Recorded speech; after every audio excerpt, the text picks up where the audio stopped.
Hello प्यारे बच्चों आज हम class 11 chapter 7 permutations and combinations का पार्ट 4 देखेंगे। आपने देखा अब तक हमने एक सिस्टमेटिक वे में सारी चीज़ें पढ़ी हैं, जिसमें सबसे पहले मैंने आपके साथ फैक्टोरियल के कॉन्सेप्ट डिस्कस किए। उसके बाद हमने फंडामेंटल प्रिंसिपल ऑफ काउंटिंग देखा, जिसमें हमने फंडामेंटल प्रिंसिपल ऑफ मल्टीप्लिकेशन और एडिशन के कॉन्सेप्ट सीखे। प्यारे बच्चों, आपने उसके बाद एक्सरसाइज 7.1 7.2 देखी। फिर हमने permutations of and different objects की कंडीशन देखी, ठीक है, और डिस्टिंक्ट ऑब्जेक्ट्स की कंडीशन देखी, जिसमें मैंने आपको फॉर्मूला बताया किस तरीके से हम उसका एनालिसिस करते हैं, और उस पर बेस्ड एक्सरसाइज 7.2 देखी हमने। अब हम देखेंगे डेरिवेटिव ऑफ किस तरीके से हम n ऑब्जेक्ट से r ऑब्जेक्ट्स को चूज़ करते हैं और फिर प्रॉब्लम्स को सॉल्व करते हैं। प्यारे बच्चों, इसका हाफ कॉन्सेप्ट आपने लेक्चर 3 में देख रखा है और पार्ट 3 में देख रखा है, तो इसलिए थोड़ा सा इस लेक्चर को देखने से पहले उसको गो थ्रू करिए ताकि आपकी कॉन्सेप्चुअल क्लैरिटी ज़्यादा स्ट्रांग हो सके। प्यारे बच्चों, ये एक इनिशिएटिव है उन बच्चों के लिए जो बच्चे महंगी पढ़ाई नहीं अफोर्ड कर सकते, प्लस एक अच्छी अपॉर्चुनिटी उन बच्चों के लिए जो बच्चे अपने क्लास 11th क्लास 12th के साथ साथ कोई भी कॉम्पिटिटिव एग्जाम टारगेट कर सकते हैं। मैं सबसे पहले कुछ थ्योरेटिकल चीज़ें हैं, प्यारे बच्चों आप जानते हैं अपने पास स्पेस लिमिटेड है, तो सबसे पहले उनको नोट कर देता हूँ, फिर मैं आपको एक्सप्लेन करूँगा बहुत अच्छे से ताकि आपको समझने में बहुत आसानी हो, ठीक है। अगर आपको किसी भी स्टेप पे कोई भी कन्फ्यूज़न हो रही तो आप मुझे मैसेज करके मेरे से पूछ सकते हैं, उसमें आपको कोई दिक्कत नहीं होगी। तो सबसे पहले मैं नोट कर देता हूँ। देखिए प्यारे बच्चों, अब हम देखेंगे डेरिवेशन ऑफ NPR फार्मूला, ठीक है। NPR फार्मूला क्या है, मतलब टोटल में से जितने ऑब्जेक्ट्स हम चूज़ करते हैं अपने अरेंजमेंट के लिए, उसका हम प्रूफ देखेंगे। प्यारे बच्चों, आपने देखा permutations of all distinct objects का प्रूफ मैंने आपको बताया है प्रीवियस क्लास में, बहुत अच्छे से गो थ्रू होइएगा तो ये आपको बहुत इजीली समझ में आएगा। देखिए क्या है derivation of the formula for NPR। देखिए NPR का जो फार्मूला आपको दिया गया है प्यारे बच्चों, वो ये फार्मूला है, ठीक है। ये फार्मूला हमको प्रूव करना है। अब इस फार्मूले को प्रूव करने के लिए आप पहले से क्या चीज़ जानते हैं, देखिए let us now go back to the stage where we had determine the following formula. जहाँ पे हमने इस फार्मूले को फाइंड किया था, कहाँ पे फाइंड किया था, permutations of all distinct objects में आप जाके देखिए, बहुत अच्छे से एक्सप्लेन कर रखा है मैंने इस फार्मूले को, सिर्फ इतने को, ठीक है। उसके बाद देखिए नेक्स्ट स्टेप क्या होता है, multiplying numerator and denominator by n minus R n minus R minus 1 3 into 2 into 1 we get. देखिए हमने इससे मल्टीप्लाई किया और डिवाइड किया इसको, ठीक है, तो हमारा क्या निकल के आया, हमारा ये निकल के आ गया। और ये क्या है, यही फार्मूला है किसका, NPR का। अब हमें इसको क्या करना है, डिफरेंट कंडीशंस के लिए चेक करना है। कंडीशंस के लिए क्या चेक करना है, देखिए आपको ये कंडीशन दे रखी है ना प्यारे बच्चों, 0 से n के बीच में ही R होना चाहिए, और ये किस चीज़, ये साइन क्या बताते हैं, क्लोज इंटरवल, मतलब इंक्लूडेड 0 इंक्लूडेड n। ये कंडीशन हमें और थोड़ी सी चेक कर लेनी चाहिए। बेसिकली हम ये क्यों करते हैं प्यारे बच्चों, क्योंकि 0 पे बहुत से बच्चों को कन्फ्यूज़न होता है कि 0 इंक्लूड होगा कि 0 एक्सक्लूड होगा, ठीक है। अगर आप खुद बताइए, अगर आप इस चीज़ का इंटरवल ड्रॉ करें, मतलब ये लिखें कि R belongs to 0 to n close interval, ये कंडीशन क्रिएट हो जाती है यहाँ पे। लेकिन अगर इसके लिए कंडीशन क्रिएट करें तो क्या होगा, देखिए R belongs to close interval 0 to n, ये होगा। इतना तो आपका एनालिसिस बहुत स्ट्रांग हो चुका होगा अब तक, आई थिंक, ठीक है। तो देखिए आपके पास क्या निकल के आया, यहाँ से आपके पास ये निकल के आया NPR equals to n factorial divided by n minus r whole factorial, where r is greater than 0 और less than equals to n। This is much more convenient expression for NPR than the previous one. देखिए उसके कहने का मतलब क्या है कि ये भी मच मोर कन्वीनियंट एक्सप्रेशन है प्रीवियस वन की जगह पे, लेकिन पहले वाले की बदले। उसका रीजन है प्यारे बच्चों कि आप अगर डायरेक्टली इसको भी रख के कहीं कहीं पे यूज़ करते हैं ना, तो ऐसा कुछ प्रॉब्लम होती नहीं है। लेकिन प्यारे बच्चों, अगर आपने कॉन्सेप्चुअली स्ट्रांग हैं, आप जानते हैं कि यहाँ पे इक्वल का साइन आता है तो क्यों आता है, तो आपको कोई कंफ्यूजन नहीं होगी। देखिए कैसे, in particular when r equals to n, मतलब जब हम टोटल ऑब्जेक्ट्स ही सेलेक्ट कर लें, ठीक है, मतलब आपने देखा कि हम क्या करते हैं NPR, मतलब टोटल आपके पास ऑब्जेक्ट्स कितने हैं, n है, n से आप r चूज कर रहे हैं, ठीक है, कोई भी चीज़ अरेंज करने के लिए। तो अगर अपने अरेंजमेंट के लिए आप टोटल में से टोटल ही ऑब्जेक्ट चूज कर रहे हैं तो क्या होगा, तो होगा देखिए n factorial divided by n minus N equal to 0 factorial. और आप प्यारे बच्चों बहुत अच्छे से जानते हैं, मैंने प्रीवियस क्लास में बताया 0 फैक्टोरियल इक्वल टू 1 होता है, ठीक है। तो एनीथिंग बाय 1 न्यूमरेटर है तो ये हो जाएगा n फैक्टोरियल। फिर देखिए नेक्स्ट कंडीशन क्या है, अब हम यहाँ पे क्या चेक कर रहे हैं कि मान लीजिए हमने यहाँ पे तो टोटल ऑब्जेक्ट्स ही सेलेक्ट कर लिए, मान लीजिए हमने कोई ऑब्जेक्ट सेलेक्ट किए ही नहीं अपने अरेंजमेंट के लिए, तो वो भी तो एक तरीके का अरेंजमेंट हो गया, है कि नहीं। तो वो कंडीशन है यहाँ पे, मेरी लैंग्वेज को अच्छे से समझिए कि मतलब हमने यहाँ पे कोई ऑब्जेक्ट नहीं सेलेक्ट किया टोटल ऑब्जेक्ट में से, तो जो ऑब्जेक्ट छूट गए वो भी तो अपने आप में एक अरेंजमेंट हो जाते हैं। तो वही चीज़ देखिए जो 1 निकल के आता है ना, वो 1 यही बताता है कि उसका भी एक अरेंजमेंट काउंट होता है, ठीक है। इसीलिए हम r इक्वल टू 0 की कंडीशन को यहाँ पे इक्वल की कंडीशन के साथ लिखते हैं। इस प्रूफ का सिर्फ यही एक क्रक्स है। तो देखिए फिर क्या है, देयरफॉर द फॉर्मूला 1, ये वाला formula is applicable for r equal to 0। देखिए r इक्वल टू 0 में इक्वल आ गया ना, और ये प्रूफ आपने कर दिया ये वाला। तो इसमें कुछ नहीं था, सिर्फ क्या था कि अगर आपको ये कंडीशन पता है प्यारे बच्चों, तो बहुत ही क्रिस्टल क्लियर तरीके से इस प्रूफ को आप सॉल्व कर देंगे। अब हम क्या पढ़ेंगे, अब प्यारे बच्चों हम देखेंगे कि किस तरीके से अगर हमारे पास n ऑब्जेक्ट्स हैं, ठीक है, और आपने देखा repetition allow repetition not allow की कंडीशन, ठीक है, ये कहाँ से आता था, ये वाला फॉर्मूला ये वहाँ से आता था जहाँ पे रिपीटिशन अलाउ नहीं होता था, ठीक है ना। आप लिख भी सकते हैं यहाँ पे रिपीटिशन नॉट अलाउड। अब हम देखेंगे कि मान लीजिए n नंबर ऑफ ऑब्जेक्ट्स आपको दिए हैं और रिपीटिशन अलाउ हो तो क्या आता है। तो प्यारे बच्चों ये थी theorem first, according to theorem first आप लिख सकते हैं इसमें, अकॉर्डिंग टू थ्योरम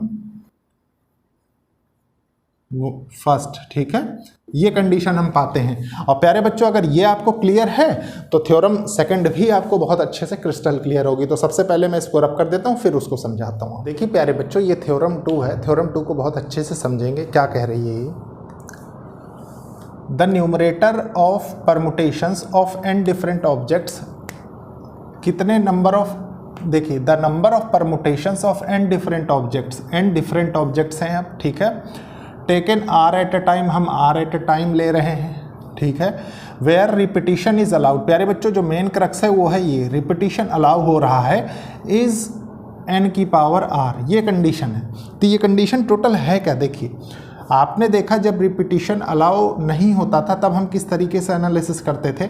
मान लीजिए कुछ नंबर्स आपको दिए हुए हैं 1 2 3 4 या डिजिट समझिए अप टू n, ठीक है, ये कंडीशन है।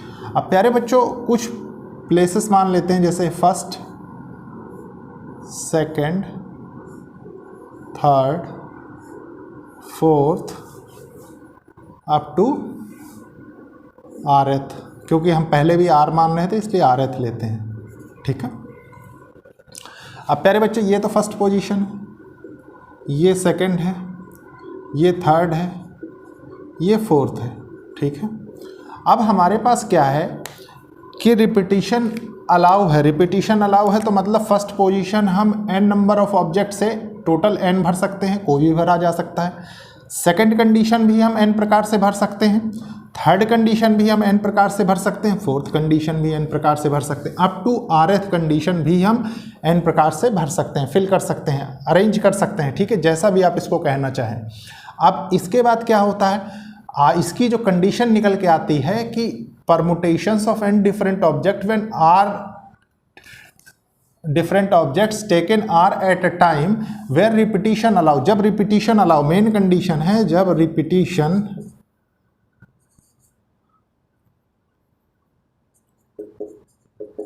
रिपीटिशन अलाउ हो रही है, ठीक है। तो क्या हो रहा है, तो प्यारे बच्चों आपके पास निकल के आ रहा है ना, देखिए n into n into n into n up to nth, ये कौन सी पोजीशन है, ये हो गई आपकी rth पोजीशन, ठीक है। और ये rth पोजीशन है, आप देख रहे हैं कि n का मल्टीप्लाई है up to n term, rth term, तो ये क्या हो जाएगा n की पावर r, ठीक है। कब, जब n डिफरेंट ऑब्जेक्ट्स से आप r ऑब्जेक्ट्स चूज कर रहे हैं, जब रिपीटिशन अलाउ हो रहा है तब की कंडीशन, ठीक है। अब प्यारे बच्चों ये तो आपने सीख लिया। अब एक ऐसा एग्जाम्पल लेते हैं जो आपका प्रीवियस कॉन्सेप्ट भी क्लियर कर दे और ये कॉन्सेप्ट भी, लेकिन उसके पहले थोड़ा सा और समझ लीजिए अच्छे से। मान लीजिए रिपीटिशन अलाउड नहीं होता, रिपीटिशन नॉट अलाउड, तो आप देखिए सबसे पहले तो आप पार्ट 3 से वो कॉन्सेप्ट क्लियर कर सकते हैं, लेकिन नहीं हो रहा तो कोई बात नहीं। देखिए आप क्या करिए, यहाँ लिख लीजिए, मैं थोड़ा सा एनालिसिस आपका बता देता हूँ। आप क्या करते थे वहाँ पे कि मान लीजिए रिपीटिशन, इससे क्या है कि आपको एनालिसिस करने रिपीटिशन नॉट अलाउ होता था, तो आप क्या करते थे, पहले ही प्लेस को तो हम n प्रकार से भरते थे, दूसरे प्लेस को हम n-1 प्रकार से भरते थे, तीसरे प्रकार को हम n-2 प्रकार से भरते थे, चौथी प्लेस को हम n-3 प्रकार से भरते थे, और लास्ट प्लेस जो rth प्लेस होती थी वो क्या होती थी, n-r+1, इस प्रकार से भरते थे। ये आप जानते हैं, ठीक है। ये कब होता था, जब रिपीटिशन नॉट अलाउ, और जब रिपीटिशन अलाउ हो तो ये ऊपर वाला, ठीक है। इसका हमने पार्ट 3 में देख रखा है, आप लिख भी सकते हैं, देखिए यहीं पे रिपीटिशन अलाउ। अब इन दोनों का एक एग्जाम्पल देख लेते हैं ताकि कॉन्सेप्चुअल क्लैरिटी आपके पास आ जाए, ठीक है। देखिए एग्जाम्पल, मान लीजिए प्यारे बच्चों आपको एक इंग्लिश वर्ड दे रखा है नंबर,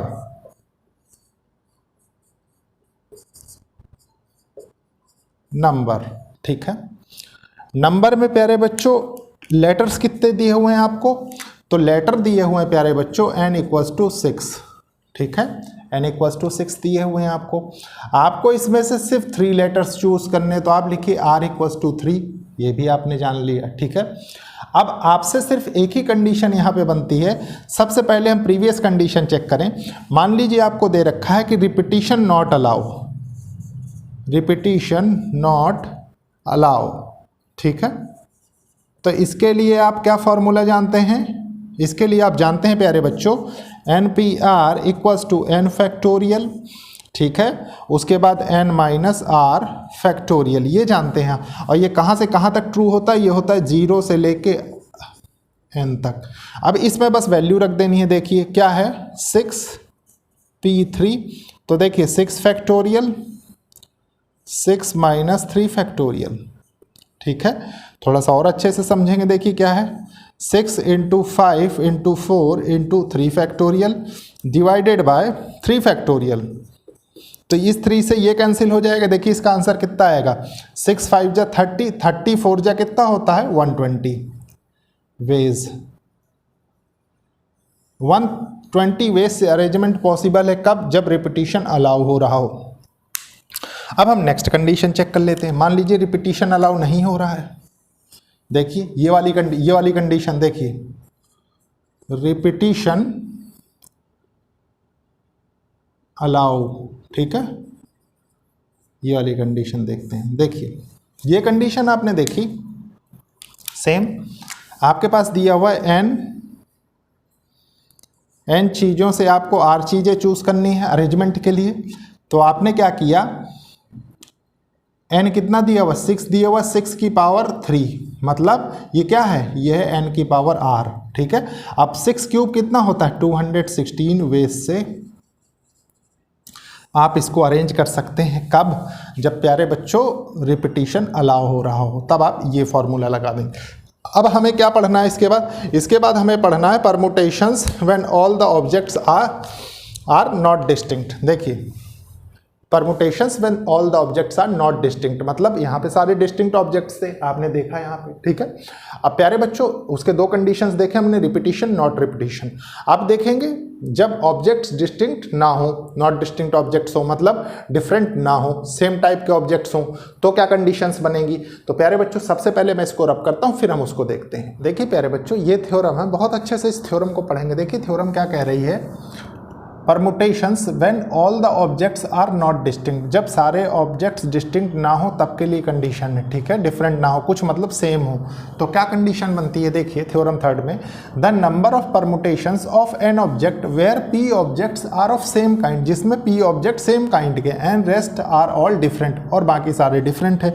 तो प्यारे बच्चों देखिए हम क्या करेंगे, इसके मैं आपको 2 एग्जाम्पल्स बताता हूँ। फर्स्ट एग्जाम्पल लेते हैं। मान लीजिए एक वर्ड आपको दे रखा है इंग्लिश में रूट, सबसे पहला, ठीक है, एग्जाम्पल रूट। तो आप क्या करेंगे प्यारे बच्चों, सबसे पहले काउंट करिए कि नंबर ऑफ लेटर्स कितने हैं, मतलब n की वैल्यू क्या है, तो n इक्वल्स टू 4 दिया हुआ है आपको, ठीक है, 1 2 3 4। अब देखिए कौन सा पर्टिकुलर वर्ड है जो इस पर रिपीट हो रहा है, तो सबके लिए हम चेक कर लेते हैं। देखिए R इसमें कितनी बार आया है, 1 बार, O कितनी बार आया है, 2 बार, और T कितनी बार आया हो, 1 बार, ठीक है। तो आप इसको कैसे अरेंज करेंगे प्यारे बच्चों, इसका जो परमुटेशन आप लिखेंगे n फैक्टोरियल, मतलब 4 का फैक्टोरियल, और जो रिपीट हो रहा है, ठीक है, p फैक्टोरियल। देखिए p objects are of same kind, तो सेम प्रकार के कौन से ऑब्जेक्ट है, o है, वो भी 2 बार है, अपने 2 फैक्टोरियल लिख दिया। अगर ये 3 होता तो यहाँ 3 लिख देते, तो यहाँ से क्या निकल के आए, यहाँ से निकल के आए, देखिए 4 × 3 × 2 फैक्टोरियल डिवाइडेड बाय 2 फैक्टोरियल, तो कितना हो गया, ये हो गया 12, ये कैंसिल हो जाएगा ना, तो ये 12 वेज से आप इसको अरेंज कर सकते हैं। ये हो गया आंसर। अब इसी के बदले मान लीजिए एक एग्जांपल और मैं आपको बताता हूँ ताकि आपकी कॉन्सेप्चुअल क्लैरिटी और अच्छी हो जाए, ठीक है। देखिए मान लीजिए इसी वर्ड को ले लीजिए, थ्योरम को, ठीक है। देखिए THEOREM,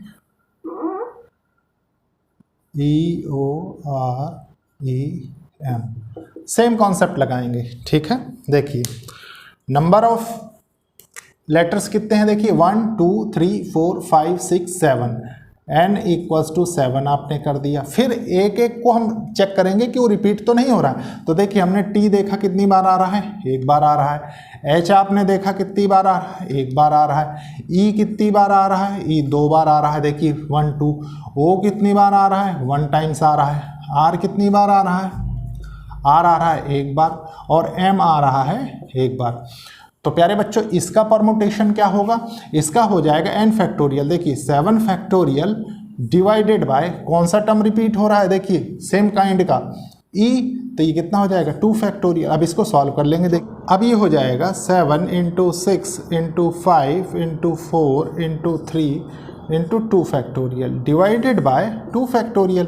तो इसको सबसे पहले हम कैंसिल कर लेंगे, ठीक है। अब हमारे पास कोई प्रॉब्लम नहीं है, क्यों, देखिए थोड़ा सा मैं एनालिसिस करने का तरीका बताता हूँ।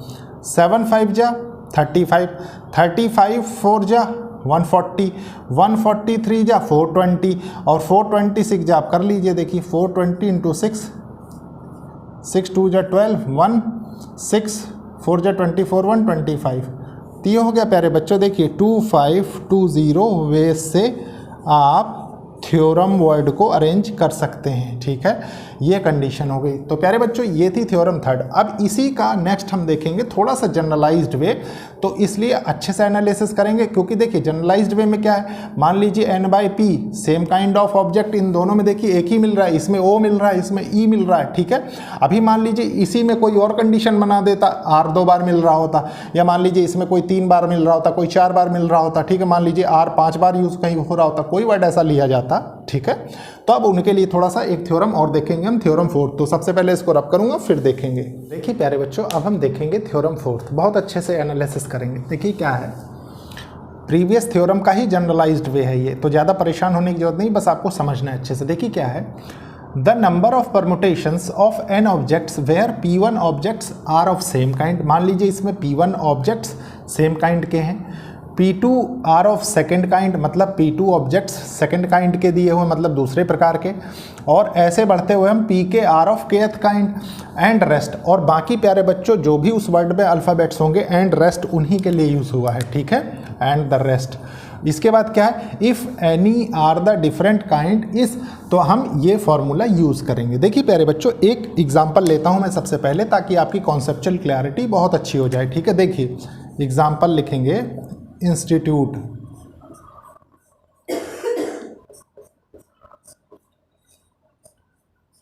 आज हमारे एक स्टूडेंट की तबीयत थोड़ा सा गड़बड़ है, बार बार खांसी आ रही है, ठीक है, तो थोड़ा सा इस चीज़ को आप अवॉइड करिए। देखिए क्या है, इंस्टीट्यूट। इंस्टीट्यूट में देखिए सबसे पहले मैंने आपको क्या कहा था कि आप नंबर ऑफ लेटर्स काउंट करिए, तो आपने काउंट किया प्यारे बच्चों। देखिए n इक्वल्स टू कितना है, 1 2 3 4 5 6 7 8 9, आपने 9 लिख दिया। इसके बाद क्या करना है, एक एक लेटर काउंट करना है कितनी बार यूज़ हुआ है। तो देखिए सबसे पहले आपने आई चेक किया, आई कितनी बार है, देखिए 1 2 टाइम्स आई आपने लिख दिया। फिर आपने एन चेक किया, एन कितनी बार यूज़ हुआ है, देखिए एक बार, एक लिख दिया। एस आपने चेक किया, एस भी एक बार आया है, देखिए। फिर क्या है, टी कितनी बार आया है, टी 3 टाइम्स यूज़ हुआ है, देखिए 1 2 3। आई आपने ऑलरेडी लिख दिया है 2 बार।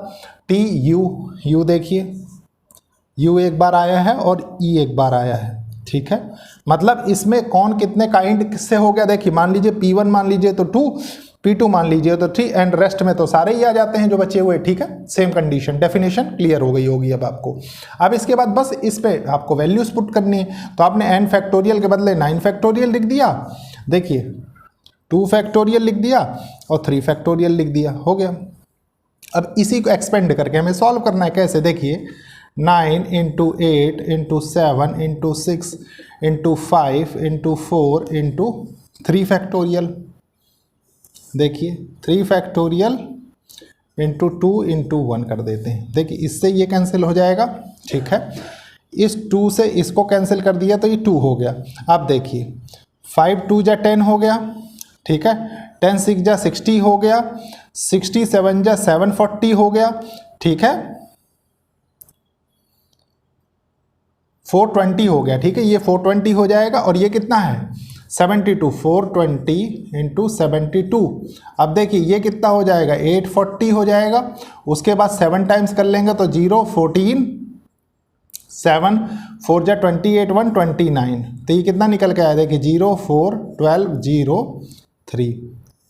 तो मतलब इतने प्रकार से इसको आप अरेंज कर सकते हैं वेज। प्यारे बच्चों, बुक्स में क्या होता क्या है कि ये सब कैलकुलेशन को अवॉइड करने के लिए डायरेक्टली इतना करके छोड़ दिया जाता है। तो जिस हिसाब से आपसे क्वेश्चन पूछा जाए, अगर आपसे टोटल कैलकुलेशन मांगता है तो ये होगा, नहीं तो इतने पे ही आप करके छोड़ सकते हैं, ठीक है। ये आपके ऊपर है। देखिए एक एग्जांपल मैं और लेता हूं ताकि आपकी कॉन्सेप्चुअल क्लैरिटी और अच्छी हो जाए। देखिए मान लीजिए आपको अगेन एक वर्ड दिया हुआ है इलाहाबाद,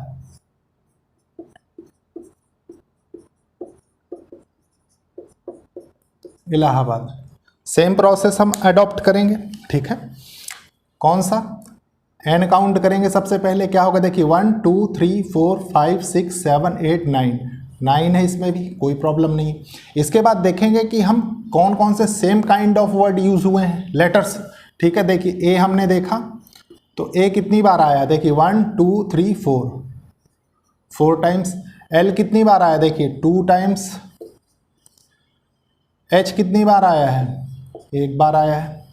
फिर बी कितनी बार आया है, बी एक बार आया है। और डी कितनी बार आया है, डी एक बार आया है। तो प्यारे बच्चों इसको जब आप अरेंज करेंगे तो कैसे करेंगे, देखिए 9 factorial divided bye 4 factorial into 2 factorial, ठीक है। यही इस क्वेश्चन का आंसर हो जाएगा।